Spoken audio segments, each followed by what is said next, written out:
Philadelphia. Yes, indeed, everybody. My goodness, I'm John Barchard.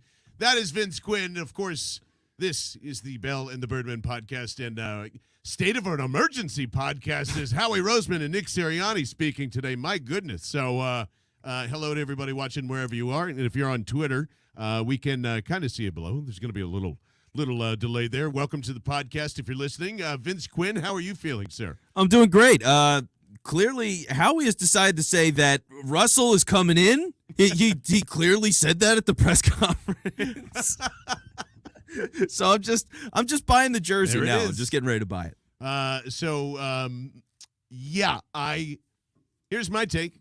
If you thought whatever you thought before, that press conference happened, that's exactly what your takeaway was going to be after the press conference, because we didn't learn anything. Nothing. It was brilliant theater and also one of the best press conferences I've ever seen in terms of just like the back and forth was so beautiful. Everyone came prepared. The beat writers, man, they cornered them into a hole where you could not escape. You're going to tell me if Jalen Hurts is the starting quarterback next year, no loopholes, everybody's throwing jabs, haymakers, uppercuts. Some beat reporters surprised me. Some people I've never even fucking heard of in my life are answering beautiful questions. They have just choked them out and being like, there's no escape. There's nowhere to go. And no one learned anything in that press conference because no one said anything in that press conference that was relevant to what they're going to do at the quarterback position. There was some pretty good answers that we'll, maybe get a further down the road with Nick Sirianni, because I do think especially calling Quez Watkins the number 2 wide receiver and Devontae Smith the number 1. Ooh, tantalizing, exciting. But Vince Quinn, no one knows what they're going to do. And yet again, everybody, Howie Roseman, beautifully done. It was like art, just saying a whole bunch of nothing and making it sound important. It was beautiful. Oh, yeah, he was great. I mean, his first answer was, it was basically like, okay, so Howie, how do you feel about Jalen? Is he the quarterback next year? And he's like, yeah, we told Jalen to grab the bull by the horns, and he certainly did that. Like, great year for a first-year starter. And, like, that's pretty much how he ended the answer. And then the reporter's like, so is that a yes?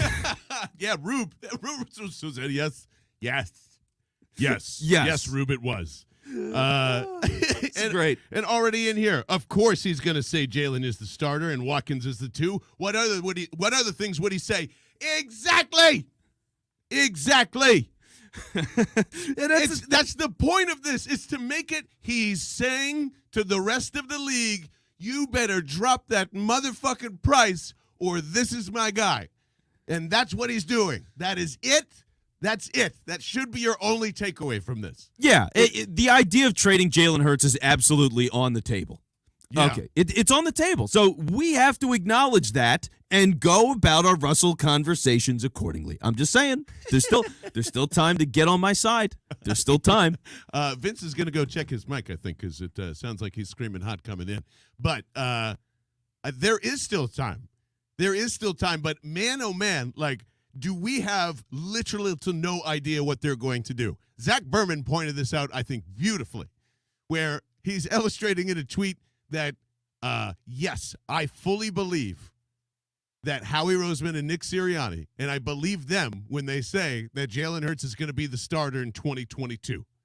And then the next sentence in that tweet is, but I also think that if someone calls about Russell Wilson, they're not hanging up. So exactly. It's 35 minutes of gooble gobble guck. And we have a brilliant offseason to come up with some really great fan fiction shit about what's going to happen in the offseason. We're going to place an incredible amount of bets. And here's my bet, Vince Quinn. Here's my bet. They stay with Jalen Hurts because if he's here and they said all that shit and they are going to build around him, then Jalen Hurts is going to win a motherfucking Super Bowl because that sounds exciting. Building and keep building and stacking and stacking and stacking. That is exactly what they're going to do. I'm going to bet on that side because they believe in Jalen Hurts. And here's my other theory. Do you think that Howie Roseman wants to ditch the credit of finding and looking at Carson Wentz and saying, he's not the guy. We need to get rid of him, get a first-round pick for him, and then pick his replacement in the draft in the second fucking round and win a Super Bowl that way with one of the youngest head coaches ever. And this kid is only 23 years old. I think Howie Roseman's been listening to the pod, and I think we've been right about Jalen Hurts for quite a while now, and that's what's going to happen, Vince. It's all gobbledygook, but that's what they're going to do. Well, Howie, if you're listening to the pod, trade for Russ! Trade for Russ, please, for the love of God. Because if you want to talk about stories, is Jalen Hurts going to win a Super Bowl and build around and all that kind of stuff? Maybe he wins it with the Seattle Seahawks in 2030, baby. Because if you're trying to win right now, you go and get Russ, the guy that, by the way, Howie supposedly wanted back in, 2012 or 2010 or whenever he was in the draft. Who did it? Well, yeah. Well, a couple of teams passed on him. So if that was the guy they wanted, they bring that guy back. They gave up on Wentz. Howie Roseman, if he brings in Russell Wilson after all this stuff with Wentz, there was a guy I remember a couple of years ago, I think it was on eBay. He bought a paperclip. And then he sold that paperclip. Oh, man. And then eventually he sold that for a string. And then it turned into a car a couple months later. Into a telescope and sold it for magic beans. I'm sorry, that's an Office episode. I'll retract my statement. There we go. He became Jeff Bezos. That's how Jeff Bezos started. He sold a paperclip on eBay. So you know what? I think I'll buy a bookstore online. Yes. So he did that though, and then for Howie, that's kind of what it is. It's I got this guy and I traded for Wentz, and then I scrap heaped him, and I got these picks and this other guy in Hurts, and I scrap heaped him. I turned it into Russell Wilson like that. And the fact that is on the table, I mean, yes, people. Wait. Yes. Of course it's on the table. They've been rumored to be interested in Russ for years. Years. And every other quarterback under the sun that you could probably improve upon. Of course they are, but they're going to build. They are going to build. They're how else would you explain to that locker room after you just said all that shit? You just went through the offseason with him, and you saw his growth in this season. Apparently, Nick Sirianni and Howie Roseman have had many conversations at the beginning of their interview, which was revealed in this press conference too, that they knew ahead of time what was to be expected and how long this was going to take. And it felt like they wanted to say they were ahead of schedule, but they're not really saying that. But man, if they trade him, that's what I'm saying. Here comes the douchebaggery of Russell Wilson.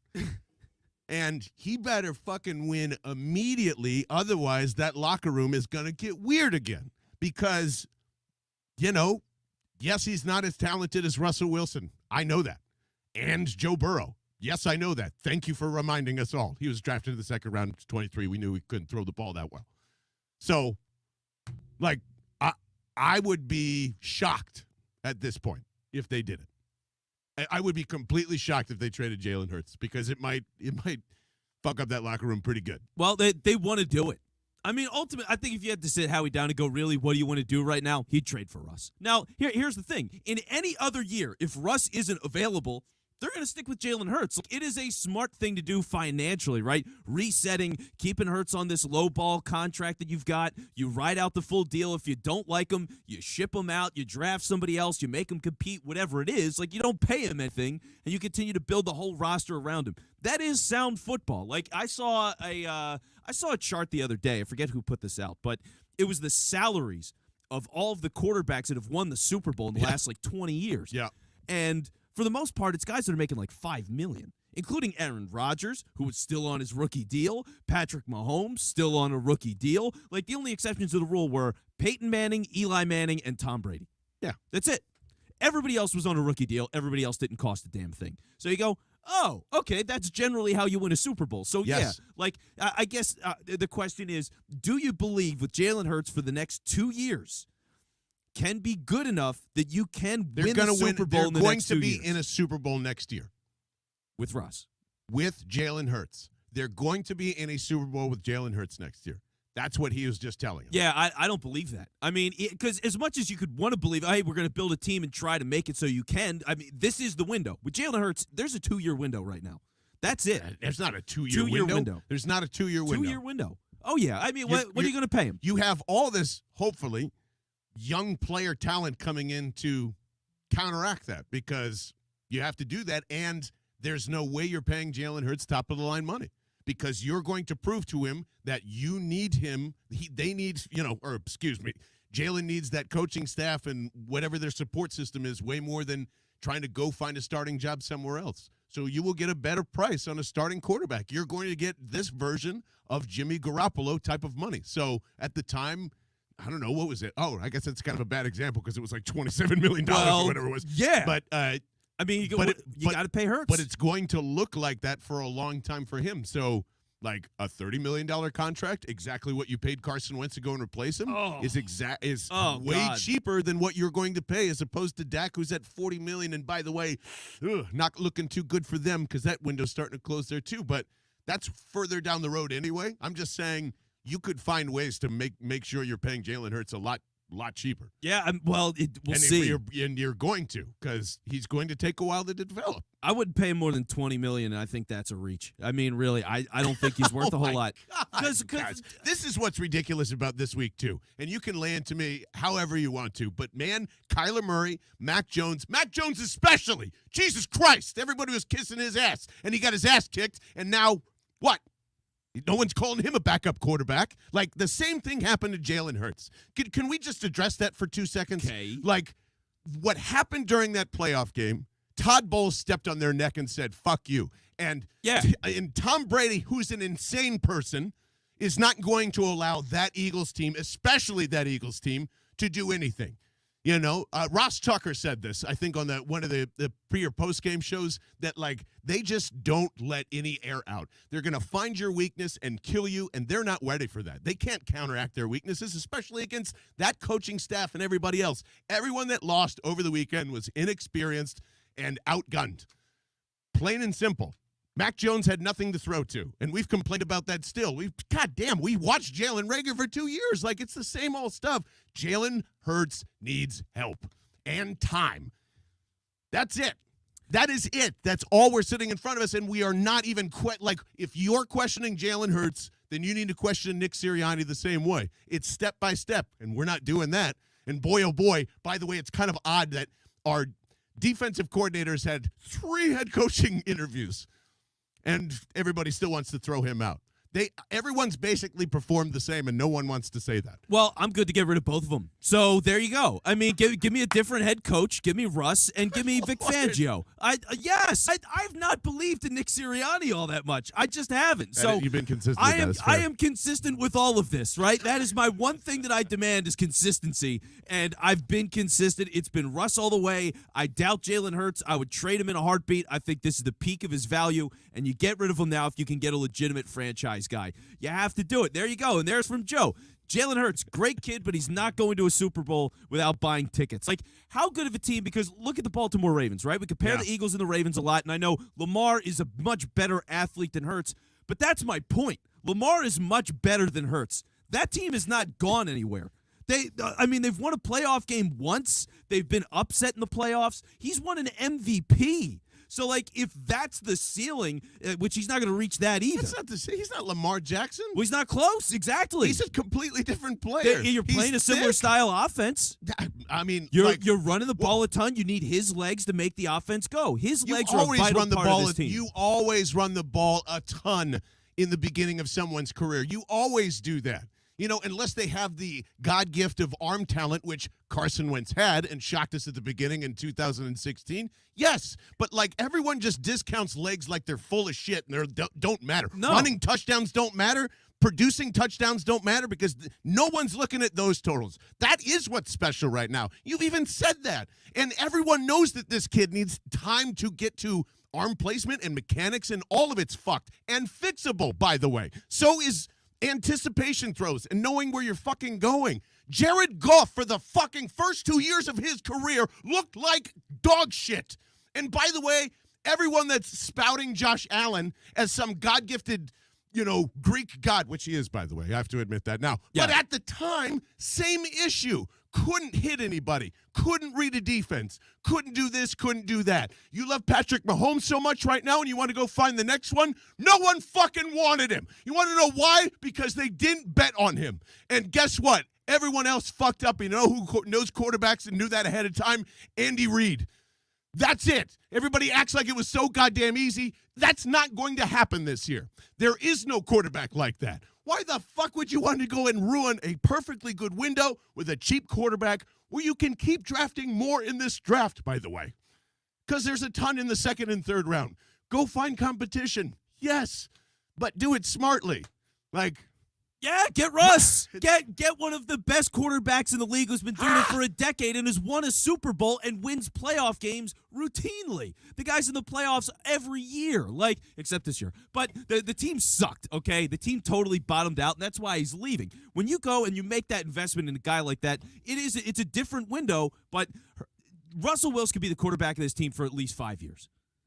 At least 5. Jalen I don't know if be Hurts is the quarterback of this team after one more year. You only give that up for the next 14, 10, 11, 8, 7 of Jalen Hurts? Yeah, because I have a known commodity. I have a known proven commodity. I'm going to invest in that. I'm willing to do that. And this is what's crazy, is because this has been my problem since the beginning of trying to have this debate, which, by the way, credit to you. I mean, you were on this from the jump.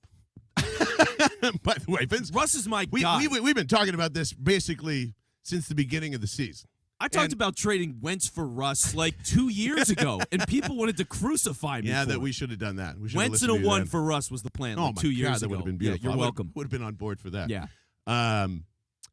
We are evaluating Jalen Hurts and acting as if Russell Wilson's already in the bag. First of all, we don't know what it's going to cost. Secondly, when we're doing this, we're doing it in a 1-year window, and that's all we're giving Jalen. That's ridiculous.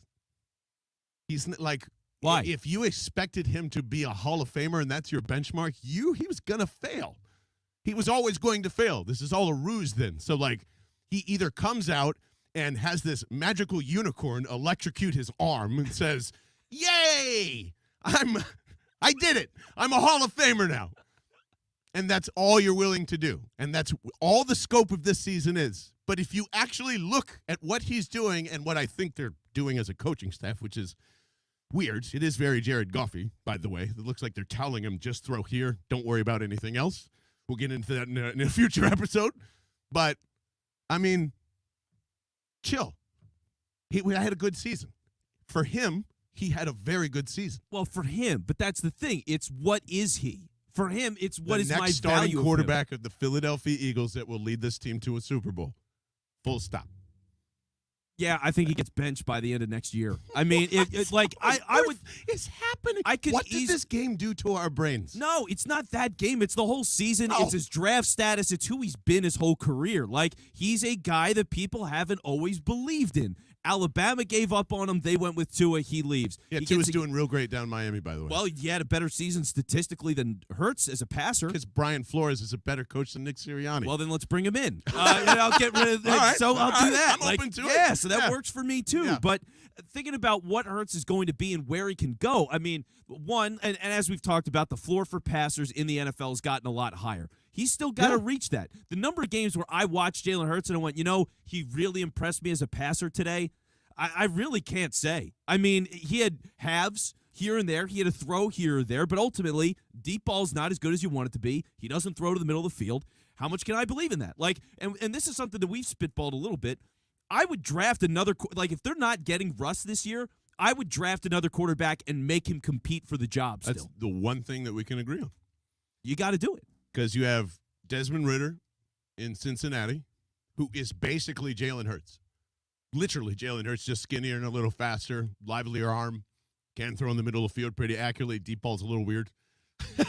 All that stuff. Yeah. Can shoot on the sidelines, can probably throw an out better than Jalen Hurts. Absolutely. Or if you want to go the opposite direction, have more like a Gardner Minshew. Well, that's not even fair to Carson Strong, who I'm trying to find a comparison to. But he's a statue back there, but he's got a fucking cannon. Absolutely.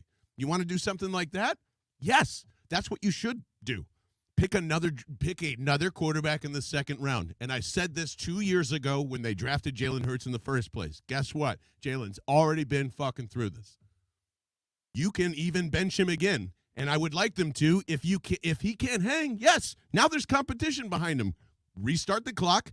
Jalen Hurts specifically was just drafted, even though it's probably a bullshit line, to be a backup quarterback to Carson Wentz. And this is your flexibility. He's not ruined as a starter either when you do that, which is more valuable to me than trying to do this thing with Russell Wilson and hoping and praying, because, like, how many times outside of Tom Brady and no Bill Belichick comparisons, those are all illegal on this podcast, when's the last time that you can say, oh, yeah, this Hall of Fame quarterback can switch teams and just go win a Super Bowl? It's hard to win. And the more money you put on top of this thing, the harder it gets. You just explained that beautifully. Yeah. So we are in agreement. Draft another quarterback this year. You have a bunch of assets. One of them better be another quarterback. Yeah. Because you're going to get another one for Gardner Minshew, or do you? Do you? I don't know. Like, I think it's interesting to keep Garner around as your veteran guy and then just have a young-ish quarterback room. If you have three young guys competing, because the funny thing is, everybody's dead set on this idea of, like, oh, we got to get rid of one of our first this year and trade it for a one next year. Like, you could do that, but also you could just trade down to the second round and get a one next year, you know? So do that. Also true. Trade down from 19. Go from 19 to the second round. You'll get a fucking haul for doing it. You can draft a quarterback in the second round, and you'll pick up a first for next year. That's amazing. Then you have 2 firsts this year, next year, or, you know, Russ, a second. You know, you but like all the same. It's just that there's so much opportunity with all those picks, and that's 100% if they, because we'll know pretty early with the Russ stuff. Like, there's the Matthew Stafford trade got done in like February. Yes. You know what I mean? Yes. Like, teams has said, forget the start of the league year. We're just going to make a deal, and we make a deal, and it'll be official whenever it's official. So I would think the Russ stuff's going to heat up really soon. We'll see where all that lands, and then if we don't get him, which obviously he is my 1A. He's going to New York. And I will die. He's absolutely going to New York, and then Dougie P is going to come and hang out. Oh, God. Because remember, wasn't he around Seattle? Didn't he flirt with Pete Carroll and those guys during, like, his tenure? I might have been making that up. Somebody double check me on the street. Maybe. Or on the text line, 215. What is our freaking number? 215-509-5833. There you go. There it is. I can't put this up, Ian, because it's too long for the broadcast, but Ian Tolino, who is, of course, as always, the great Ian Tolino's Cheesesteak Tour is available for all our Bell and the Bird members, specifically because of him, and that's fantastic, bellandthebirdmen.com. Let's take a long look at the division, okay? He says, doesn't have a name, and the Washington football team doesn't have a name or a quarterback. Very good. Giants are an absolute mess.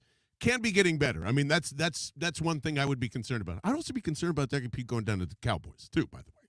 If they get a little frisky, because I don't know what's going to happen to Kellen Moore. If Kellen Moore goes, there's no reason to keep Mike McCarthy around. I'm just saying. Well, there's no reason to keep Mike McCarthy around. End of sentence. But anyway, yeah, I mean, Doug in Dallas is kind of scary for a year or two. Dallas will be losing their OC potentially, maybe even their DC. You think Dan Quinn's going to get another job?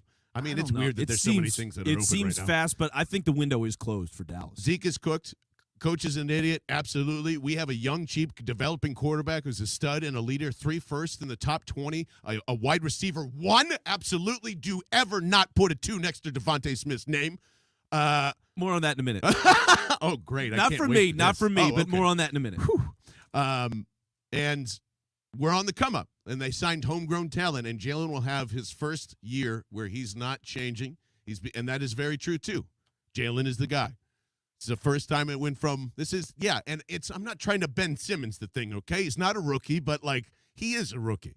This was his rookie season. That was a nice little dabble at the end. I mean, they made him lose the fucking game at the end. How much experience can you get from that? God, have a little perspective. But yeah, that deserves another crack of the old liquid death. Right there. Thank you, Ian, for keeping everyone else's head on straight, including my good friend Vince Quinn over here. There you go. And thank you to Liquid Death, by the way, because this refreshing, delicious mountain water from the Alps. I mean, it is amazing. Like, I wake up in the morning, I crack a can all the time. Yes. It's just a Liquid Death and a cup of coffee gets me going. I don't always eat breakfast or have time to eat breakfast, so it's just like, First of all, change that.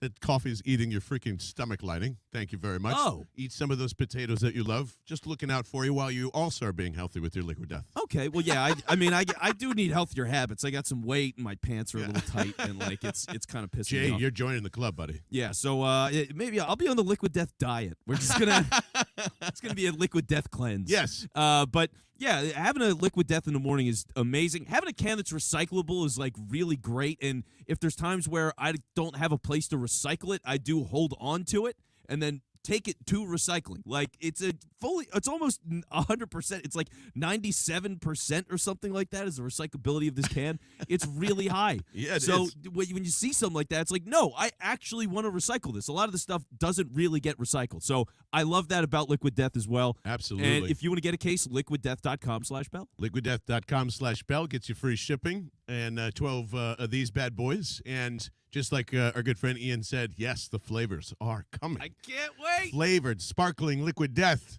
The time has come for the world to take over, and definitely pay attention to the Super Bowl. Definitely pay attention to the Super Bowl commercials. That's all we'll say. Yeah. That is all we will say.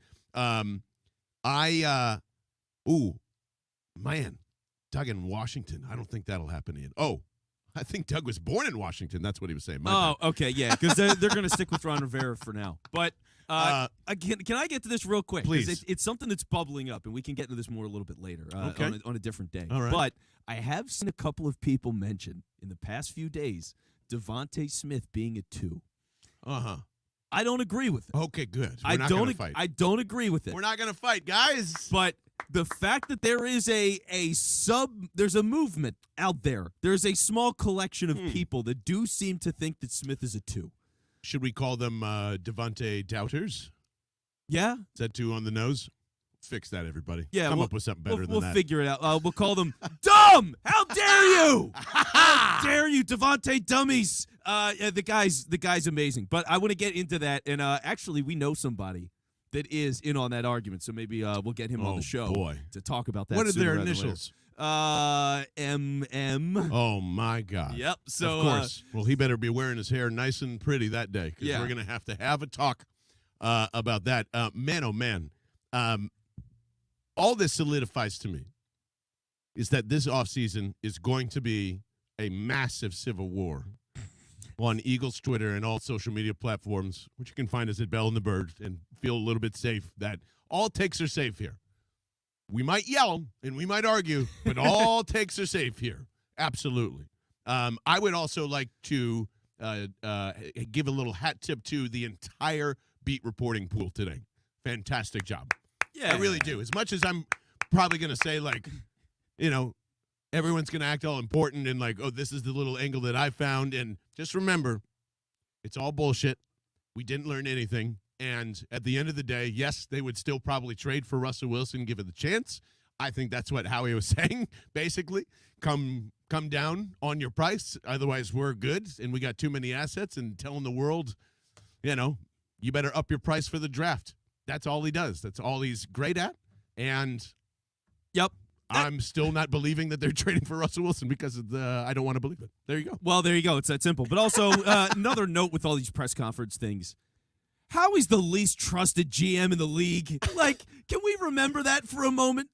From agents. They From pull agents. Yeah. But, like, I Which think means with, players, I with guess, too. all of us, too, right? Like, do you really look at him and go, like, yes, I believe everything he's saying? No. The guy's been a GM forever. He knows the job. He knows what to say. He had a radio show years ago. You remember that? I He used love to have that. an hour-long radio show. Someone which was, told him to go fuck himself, didn't they? Probably, which is why they got rid of that show. That was a bad idea. It was a great idea That was a and a fantastic bad idea. idea at the same time. Bring it back on a live stream. Yeah, like I enjoyed it. It was very entertaining. Was it good for Howie or the Eagles? Probably not. But that's neither here nor there. But here's the other things. We talk about trading quarterbacks and all that kind of stuff and what Howie wants to do. I thought this was hilarious. I saw people yelling about the Eagles trading for Derek Carr yesterday, and I was like, is anybody actually doing that with all the options available of keeping Hurts, drafting somebody to compete, trading for Russ, Aaron Rodgers, what's his name with Houston, Deshaun Watson. Yeah. For all those options available, for any person to stand out in public and go, I think they should trade for Derek Carr. You're out of your goddamn mind. You're completely insane. Like, Just pictured somebody in a Squire hat there for a second. That was nice. yeah, well, thank you very much. But it was just like, just to see all these angry tweets of people being like, we're not trading for Derek Carr. It's dumb. It's like, yeah, it is dumb. Who's saying? I don't think anybody's actually saying that. So No. I just saw that and I was very confused and it made me giggle. Yeah, there's arguing against air. It's yeah. like it's one tweet from a robot that has a bunch of like letters and numbers behind it. Be like, oh my God, can you believe how many people want to trade for Derek Carr? No one. Just probably somebody that's not even real. Yeah. I bet it was automated just to piss you off. Well, it's like a lot of times you also see these posts on any platform. You see these posts where it's like, yo, who made this? It's like, you made this. you of course you made. You did that. You were the only person that's posted this. So I can't imagine someone just like sent it to you in the mail and you scanned it and posted it. No, you made this. Yes. So that's what it is, you know? Which is why soon it's going to be like, I'm just going to send out a tweet this week, and it's just going to be like, no, I will not trade for Baker Mayfield. I can't believe that all these people are demanding that the Eagles trade Jalen Hurts for Baker Mayfield. And I'm going to get 5,000 likes, and I'm going to feel very good about myself. I'm going to feel great. I'm going to feel amazing. But it's ridiculous. The whole thing is insane to me. Send us your favorite thing that let's try and blow up everybody's idea. Join the Discord and let's come up with some ideas. 215-509-5833. Text them in, and we will just start the train, and we'll all get likes. Everybody will get the thirst for the day, right? That's what we can do. Everybody can feel a little good. Yeah.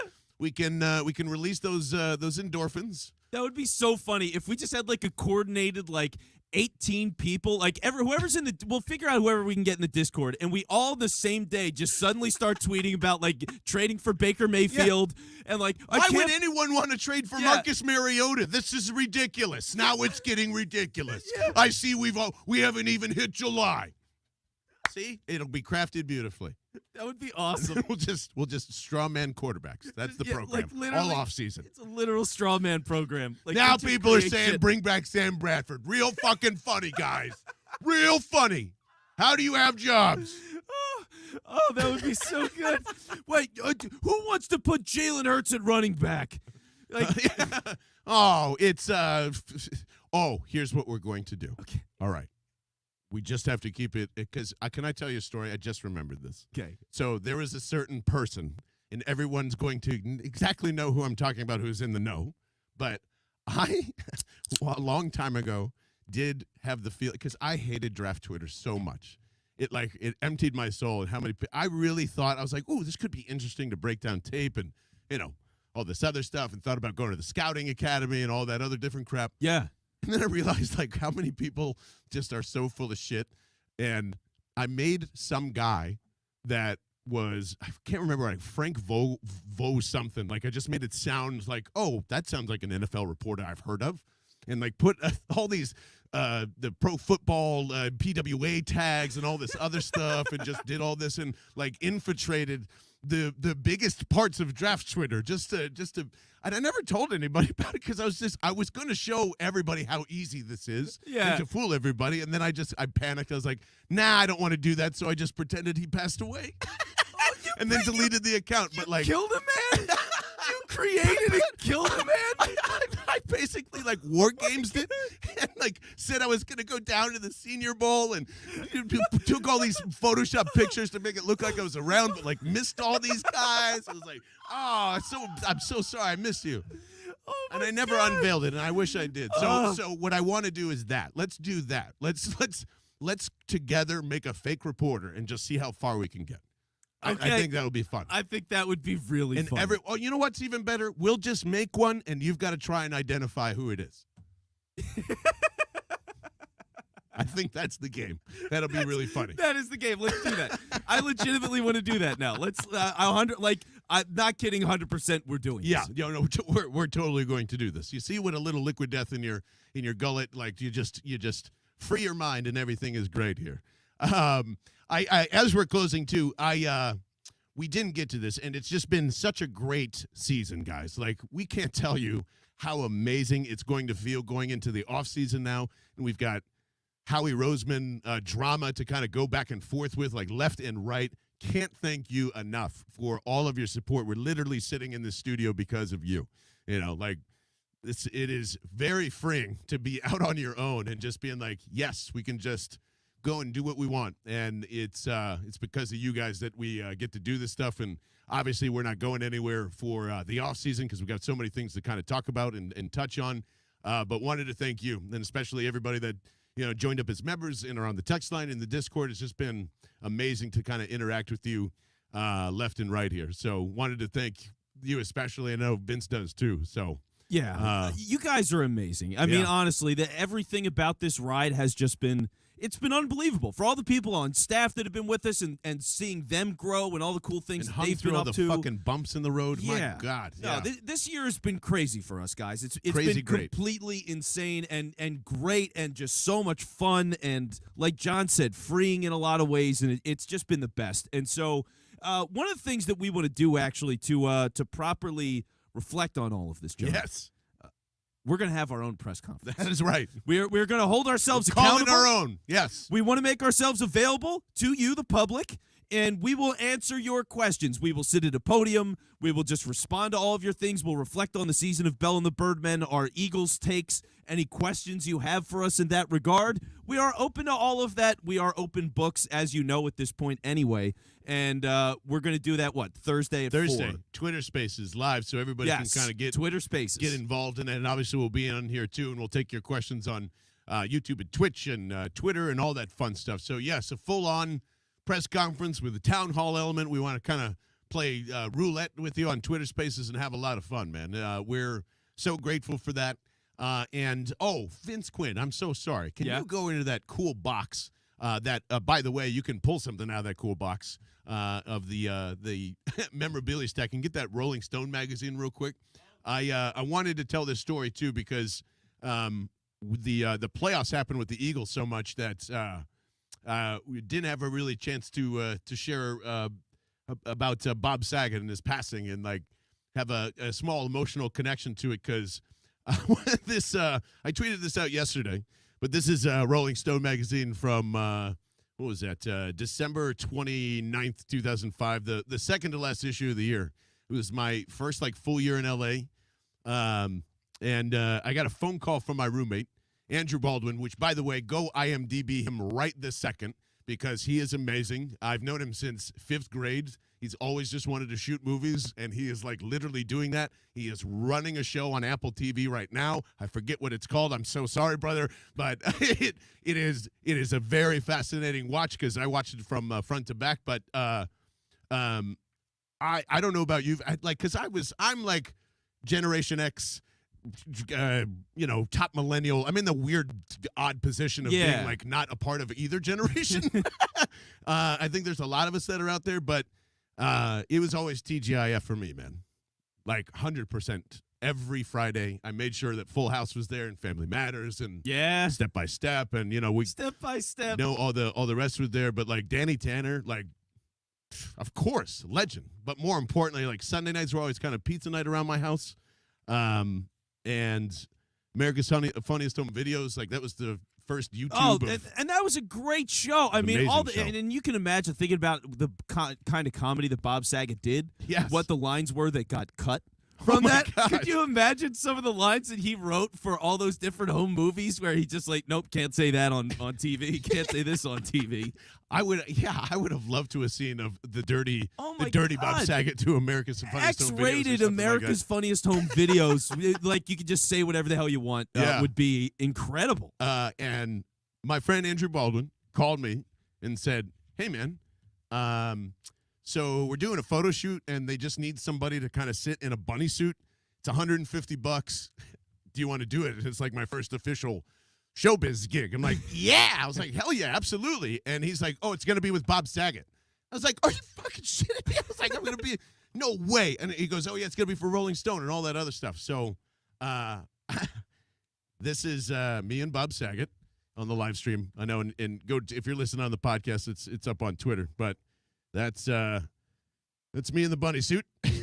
And that is Bob Saget that's hanging out right there. And I tried to be all cool and sly and all that shit. And he's like, so how'd you get this gig? And I just went, well, they wanted a guy that could give out a bunch of swamp ass, Bob. And they called me because they knew I could produce the most or something stupid like that. Totally like bad joke, didn't land at all. Crickets.